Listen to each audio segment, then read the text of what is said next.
Welcome to the iPad Apps First Look channel, and today we're going to take a peek at iOS 9 for iPhone, iPad. It's been released this week on Wednesday, September 16th, and I've installed it on this iPhone 5. Now, a lot of people reported in the first hour they had problems installing it, but I think it's really, server overload because too many downloads of iOS 9. It did cause me one problem. Black screen when it restarted and I couldn't do anything. I actually had to do a hard reset for it to come back to normal, so it's kind of weird. I hope it doesn't happen again. Apart from that, what's interesting, the download is much smaller on this iPhone 5, 860 megabytes. I believe on iPhone 6 it's 1.1 gigabyte. It is much smaller because it will address one of the problems that a lot of people have been having, is the fact that the last download of iOS 8 was so big that people with very small devices like 16 gigabytes, had to scramble to find enough space to upload and, install the iOS upgrade, which was not very cool.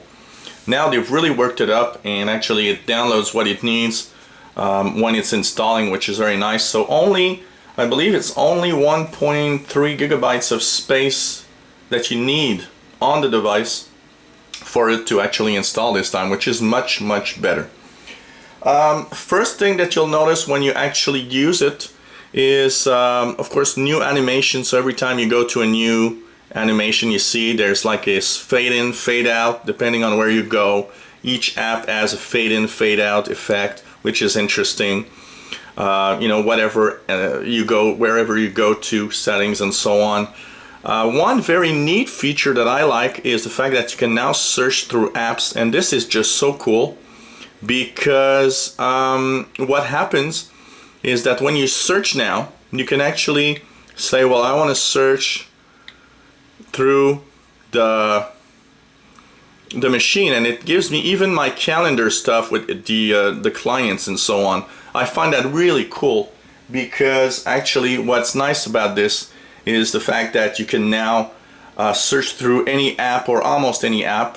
I really love this feature, but you know what? It's not revolutionary because this was a great feature of my first Palm. So it gives you an idea. Palm had this in 2000. So yeah, talk about innovation here. Apart from that, of course, some new ways of doing notifications and stuff. Everywhere you go, you get the new notifications area is much nicer. Still that menu that pop up from the bottom.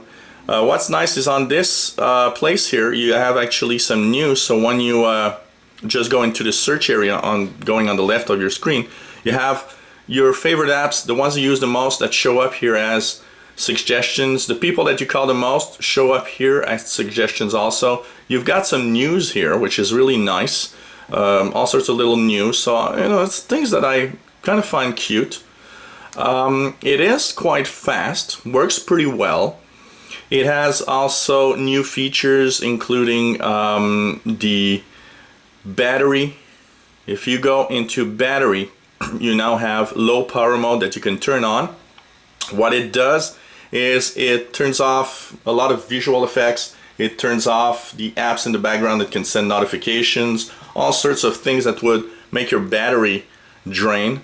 Also, what's cool is that if you put the phone or the iPad, the display down, now when notifications arrive, the display won't turn on. Basically, it's going to stay off. That's also going to save battery. Apparently, from what we know, is that there's up to an hour and a half apparently of battery that is more every day. So you have 1 to 1 hour and a half more battery every day on your phone and iPad. That could make a difference between your iPhone's dead or not. So it's really nice. There's of course some new little apps that installed when I installed it. So there were things that were there. What I'm trying to remember. Yeah, here. Find Friends was here. That's new. Of course, the Tips and Tricks app.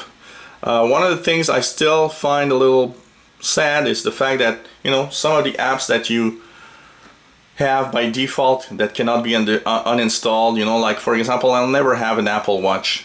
You know, why can't I just uninstall this? It doesn't work. You know, if I could uninstall the things that, you know, I don't care about, I would like that, and it would make more space on the phone or the iPad, especially if you have, you know, only 16 gigabytes. Apart from that, it has a new way of doing multitasking, so now apps can actually, on iPad for example, you can actually have, you know, apps joined together like a pin function, a little bit like in Windows basically. You can actually snap two windows together, which is also quite cool. There are a lot of features also if you have a new device, including if you have the latest iPhone eventually. You'll have the possibility to have 3D touch, which apparently is quite cool. What's interesting is also the new keyboard. So basically when you look at the keyboard here, there's a new keyboard and it is different. You see that the fonts are different, so the small lettering and the caps letters, they are a little different. I've tested Siri. Siri is different also. So when you get it now, you see these little colored lines, and she tries to listen, and there's that little effect, like, you know, really weird, because it reminds me of that TV series of the 80s, of the guy with a car. Siri is actually worse. You know what? I've tried Siri a lot since iOS 9, and I find that she's not as responsive as she was before. I don't know why. You see, this is on an iPhone 5, and I can tell you that it's pretty neat, works really well. What's nice about this iOS is that it is, even on older devices, something that's quite cool, because it really works fine now. There's also a new notes.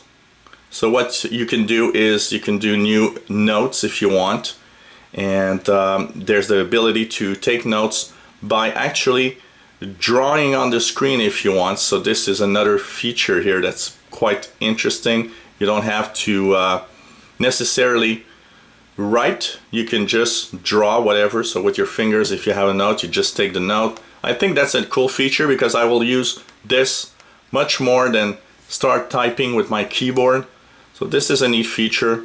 Also, when apps are open, a new way now to actually remove them from the system. There's a new, you can see that they've reworked basically the UI here for that. So overall, apart from the fact that I had that black screen, that annoying black screen, works fine. Has not slowed down my iPhone. Battery seems to be at least equivalent to what I had before. This is an iPhone 5.